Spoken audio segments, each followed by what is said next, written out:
संजय गांधी निराधार योजना, श्रावणबाळ सेवानिवृत्ती योजना, दिव्यांग पेन्शन योजना आणि वृद्धपाळ पेन्शन धारकांसाठी मोठी अपडेट समोर आली आहे।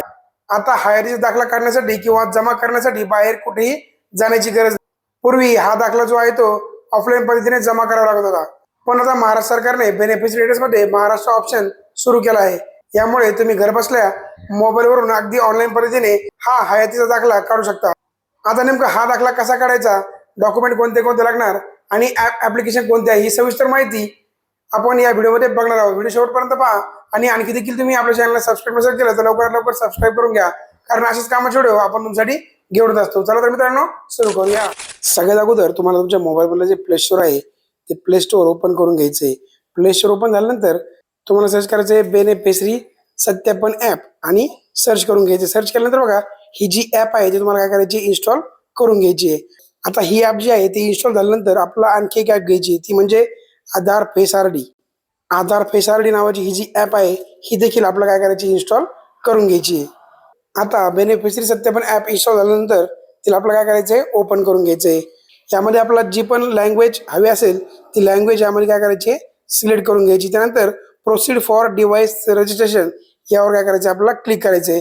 सगळ्यात अगोदर बघा यामध्ये आपला आधार नंबर टाकायचा आहे, त्यानंतर खाली मोबाईल नंबर टाकायचा आहे आणि मोबाईल नंबर टाकल्यानंतर खाली आपला ईमेल ॲड्रेस जो आहे तो ऑप्शनल आहे, टाकायचा असेल टाका, नाहीतर टाकू नका। चला मी काय करतो, आधार नंबर यामध्ये टाकून घेतो।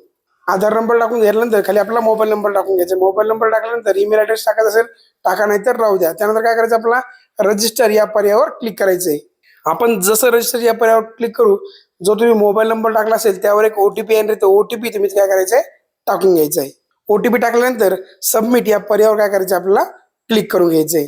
इथं आल्यानंतर आपण जो आधार नंबर दिला होता त्यांचंच नाव आपल्याला काय करायचं यामध्ये टाकायचं आहे आणि ते टाकून घेतल्यानंतर इथं बघा सिलेक्ट ऑपरेटर दिसतंय आपल्याला। यामध्ये काय करायचं, आपला स्वतःचं कर असेल तरी पण तुम्ही काय करायचं, सेल्फ अँड फॅमिली यावर काय करायचंय, क्लिक करून घ्यायचंय। आणि त्यानंतर हा जो कन्सर्ट आहे, डिक्लेरेशन आहे, आपण कन्सर्ट वगैरे करून घेतल्यानंतर स्कॅन या पर्यायावर काय करायचं, आपल्याला क्लिक करायचं। इथे सगळ्यात महत्त्वाचा विषय असा तो इथे आपला जो आधार नंबर टाकलाय, ज्या व्यक्तीचा टाकला असेल किंवा तुमचा टाकला असेल, म्हणजे तुमचं जे फेस आहे ते आपल्याला काय करायचंय, स्कॅन करून घ्यायचंय।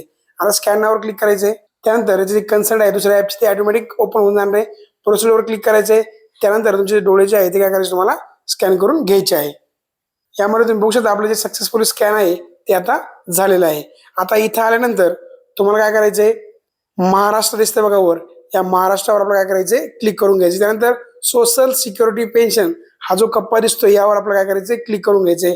आता इथं सगळ्यात महत्त्वाचा विषय असे तो की काय करायचं, आपला बेनिफिशरी व्हेरिफिकेशन जो पर्याय दिसतो या पर्यायावर आपल्याला काय करायचंय, क्लिक करून घ्यायचंय। आणि ज्या व्यक्तीचा आपल्याला हयातीचा दाखला काढायचा आहे, जीवन प्रमाणपत्र काढायचं आहे, त्याच व्यक्तीचा आधार नंबर आणि त्या व्यक्तीचा आधार नंबर ज्या मोबाईल नंबरला लिंक असेल तो मोबाईल नंबर काय करायचा, आपल्याला टाकून घ्यायचा आहे।